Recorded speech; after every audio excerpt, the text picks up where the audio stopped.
Assalamualaikum warahmatullahi wabarakatuh. Jadi kami dari kelompok 4, dalam kesempatan ini kami akan mempresentasikan hasil pemahaman kami terhadap makalah yang berjudul ChatGPT Post-Phenomenology and the Human Technology Reality Relations karya Sora Chongdalarom dan Aurin van der Veren yang dipublish dalam Journal of Human Technology Relations tahun 2024. Jadi setelah membaca dan mencermati isi makalah ini, kami menemukan nih bahwa penulis ini nggak hanya membahas ChatGPT sebagai teknologi yang canggih, tapi juga mengangkat isu yang sangat mendasar. Jadi gimana sih teknologi ChatGPT ini turut serta dalam proses membentuk makna dan realitas yang biasa kita pahami sebagai ya dasarnya manusia. Nah, dalam presentasi ini kami akan fokus menjelaskan secara singkat dan jelas gimana sih konsep post-phenomenology ini dijelaskan dalam makalah dan gimana sih penulis ini menghubungkan secara langsung cara kerja dan dampak ChatGPT. Berikutnya akan saya serahkan ke teman saya. Oke, yang selanjutnya adalah post-phenomenology, adalah pendekatan filsafat teknologi yang dikembangkan oleh Don Ihde. Nah, pendekatan ini itu menggabungkan phenomenology atau studi tentang pengalaman dengan perhatian khusus terhadap peran aktif teknologi dalam membentuk pengalaman manusia terhadap dunia. Nah, ada nih prinsip utamanya. Yang pertama yaitu berbeda dengan pandangan lama yang melihat teknologi sebagai alat netral. Tapi epistemologi ini menekankan bahwa teknologi ini tuh selalu memediasi, yaitu membentuk cara manusia melihat, merasakan, dan memahami dunia. Lalu yang kedua ada teknologi bukan hanya perantara pasif, melainkan suatu yang ikut memproduksi makna dan realitas. Lalu ada beberapa juga jenis relasi antarmuka antara manusia, teknologi, dan dunia yang menjadi fokus analisis dari post-phenomenology ini sendiri. Yang pertama ada relasi manusia, teknologi, dan dunia. Lalu yang kedua ada multistabilitas. Lalu yang ketiga ada relasi hermeneutik dan representasional. Lalu yang keempat atau yang terakhir ada relasi alteritas. Seperti itu. Untuk yang selanjutnya akan dijelaskan oleh teman saya. Terima kasih. Material hermeneutics adalah sebuah gagasan bahwa teknologi itu tidak hanya menyampaikan sebuah data atau statistik, tapi juga bisa menafsirkan dunia secara aktif. Postfenomenologi juga membawa gagasan material hermeneutics yang berarti bahwa teknologi dapat bertindak sebagai alat tafsir terhadap dunia, bukan hanya sebagai medium fisik. Contohnya itu seperti sebuah gambar X-ray yang tidak hanya dilihat, tapi juga bisa dibaca atau ditafsirkan melalui bantuan alat. Selanjutnya itu adalah sebuah teknologi yang sama konteksnya seperti X-ray, yaitu ChatGPT.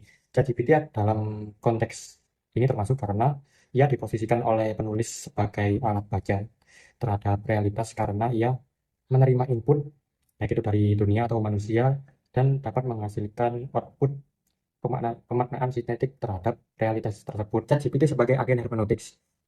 Kenapa dikategorikan sebagai agen hermeneutics? Sebelum kita mengetahui alasannya, mari kita mengetahui apa itu hermeneutik atau hermeneutika. Jadi, dalam tradisi filsafat, hermeneutika adalah studi tentang penafsiran makna yang biasanya dilakukan terhadap teks. Jadi, seorang agen hermeneutics harus bisa menafsirkan makna tersebut, bukan hanya sekedar menyalin atau mengulang. Biasanya hanya manusia yang dianggap mampu untuk melakukan interpretasi ini. Selanjutnya adalah alasan-alasan kenapa ChatGPT itu dikategorikan sebagai agen hermeneutics. Di sini terdapat alasan-alasan atau bukti-buktinya. Yang pertama itu ChatGPT tidak hanya menghitung probabilitas kata secara statistik. Ia memproses, mengenali konteks, dan menghasilkan teks yang lebih bermakna dengan cara menyerupai proses pemaknaan manusia. Oleh karena itu, ChatGPT berperan sebagai agen yang turut membentuk atau membuat suatu makna. Jadi tidak hanya digunakan sebagai alat yang pasif. Dengan alasan-alasan tersebut, kita bisa mengetahui bahwa ChatGPT itu juga bisa menafsirkan suatu makna melalui bahasa. Dengan pendekatan post-morfologi, kita bisa melihat bahwa ChatGPT itu tidak netral, yang mempengaruhi bagaimana manusia memahami dunia bahkan turut membentuknya. Oke, selanjutnya seputar relasi timbal balik dalam post-phenomenology. Jadi hubungan manusia dan teknologi ini ya selalu timbal balik. Teknologi nggak hanya dipakai manusia aja, tapi ya juga membentuk manusia itu sendiri, termasuk cara berpikir, ya kan, merasa dan memahami dunia. Nah, contohnya nih, manusia ke ChatGPT. Nah, manusia ini menggunakan ChatGPT ya untuk mencari informasi, untuk berpikir, untuk menulis, untuk memahami apa gitu ya. Nah, dalam hal ini ChatGPT menjadi perpanjangan nantinya persepsi manusia dan alat bantu ya kan untuk memproses makna-makna yang kurang dipahami. Lalu ada ChatGPT ke manusia. Nah, ChatGPT juga membentuk ulang cara manusia memahami ya karena ChatGPT ini menyaring informasi berdasarkan algoritma. ChatGPT mematuhi batasan etika. Lalu ada ChatGPT menggunakan gaya bahasa yang ada strukturnya ya, struktur tertentu ya, yang membiasakan cara berpikir tertentu. Lalu juga ChatGPT ini menyampaikan jawaban dengan nilai-nilai tersirat sebenarnya, misal soal kebenaran, netralitas, atau norma-norma sosial.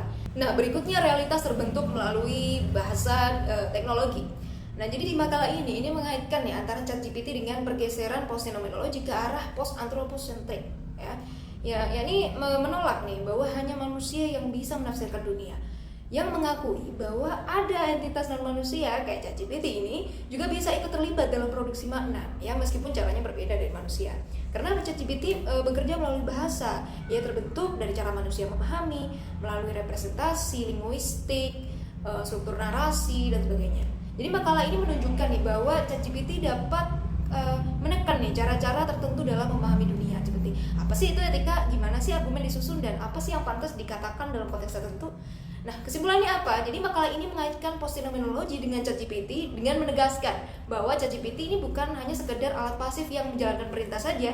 Jadi teknologi ini ya turut melakukan interpretasi dalam kerangka post-phenomenology sendiri. Teknologi seperti ChatGPT ini dipahami sebagai aktor aktif yang memediasi dan membentuk hubungan manusia dengan realitas.